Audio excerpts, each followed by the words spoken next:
Arcadian Vanguard presents the Wrestling News in your daily wrestling newscast for Tuesday, July 23rd, 2024. Good morning, I'm Mike Sempervive. We begin today with Monday Night Raw, broadcast live last night on the USA Network from the Resch Center in Green Bay, Wisconsin.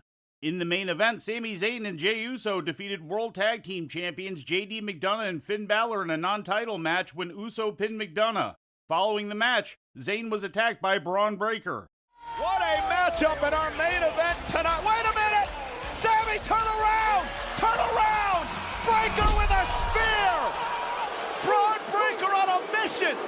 A mission to break Sami Zayn and take the Intercontinental title at SummerSlam! During an in-ring promo, CM Punk announced that he's been medically cleared to compete, and Adam Pearce made it official that Punk will face Drew McIntyre at SummerSlam with Seth Rollins as the special referee. What a blockbuster tonight!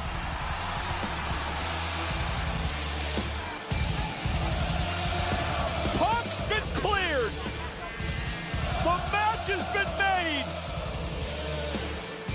And a week from Saturday at SummerSlam, that man who can't stand Punk or McIntyre, Seth Rollins, is going to be the referee. In other in-ring promo segments, Gunther was confronted by world champion Damian Priest, and Dominic Mysterio and Rhea Ripley confronted Liv Morgan. In a match to determine the number one contender to the Intercontinental title for SummerSlam, Braun Breaker defeated Ilya Dragunov by referee stoppage.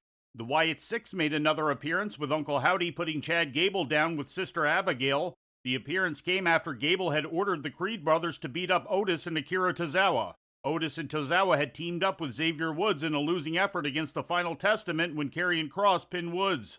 In other results, Sonya Deville defeated Lyra Valkyria, Zelina Vega beat Zoe Stark, and the scheduled match between Bronson Reed and Pete Dunne was called off when Sheamus ran in and attacked Dunne before the match could begin. In ratings news, SmackDown brought 2.313 million viewers to Fox last Friday, according to WrestleNomics. That's down slightly from the previous week's total audience of 2.355 million. The rating in the 18 to 49-year-old demographic was a 0.65, which was also down from the previous week's rating of 0.70. Also airing last Friday, AEW Rampage drew an audience of 284,000 to TNT, according to WrestleNomics. That's down more than 15% from the previous week's audience of 339,000. The 18 to 49-year-old demo rating was a 0.10, also down from the previous week's demo rating of 0.12. And before we leave you today, we'd like to remind you that however you consume your content, you can find the wrestling news 24 hours a day and 7 days a week across social media. On Twitter, follow us at Wrestling News AV. Our Facebook page is also Wrestling News AV. The Wrestling News can also be found on the Arcadian Vanguard YouTube page. And for those who utilize Amazon Echo devices, just tell Alexa to play the Wrestling News podcast. And remember to make sure you add podcast at the end.